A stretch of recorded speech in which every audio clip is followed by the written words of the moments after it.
do we really decipher the thousands of studies that are out there on all of these diets? And the problem is, what people will do to try to sell you a false bill of goods is take one study and blow that study out as though it's the entire picture, when of course it isn't. Imagine you have a massive painting, but I only showed you this tiny piece of the painting, but you had no idea what the hell else was going on over here. There's no way you could get an accurate read on if this is a sad picture, a happy picture, a danger, like there's no way you could know, correct? So when we look at keto, here's why we're saying, or not me, but here's where some of the advocates are espousing benefits. Well, what are we doing with keto, right? We're removing carbohydrates. Anything that elevates, you've got about 20 grams of carbohydrates a day that you're ingesting, which is essentially nothing. It's about 80 calories worth of carbohydrates out of what could be anywhere from a 1,600 to 2,500 calorie a day diet. So that's nothing, right? And it throws your body into a state of emergency. That's what ketosis is. And because we don't have any glucose or glycogen, any blood sugar or stored blood sugar, we turn to fat quickly. We produce ketones, and the idea is we burn through fat and we lose fat fast. And that is true, right? And you would think that would be a good thing.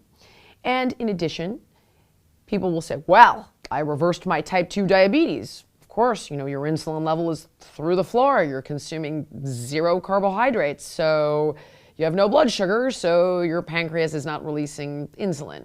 And this can also affect conditions like polycystic ovarian syndrome. And, you know, by virtue of that connection, it could also affect fertility. Fair, let's give it that. But here's what we're not talking about. There's 0 calorie restriction on a ketogenic diet. So you have a massive amount of oxidative stress. There's no consideration of timing with regard to food. So your autophagy process is totally out of whack. In addition to that, it's very high in animal fats and animal proteins. So we're seeing that diets rich in saturated fats are poor for our telomeres, oxidative stress, increased inflammation, your nutrient sensing pathways that are related to the health of your metabolism are overrun with constant food, heavy fats, lots of animal protein, and on. We know it hurts your telomeres, and on and on and on.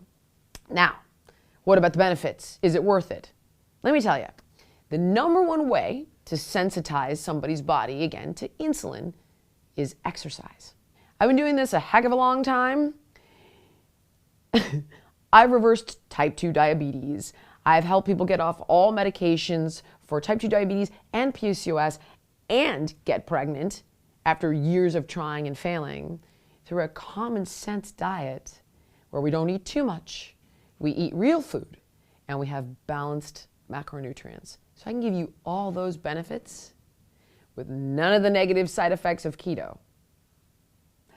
And last thought on keto, we're stripping our body of certain fruits which have a ton of antioxidants and polyphenols in them. So again, when we look at oxidative stress and free radicals and how they're aging us, we need to look at antioxidant foods that help to combat that.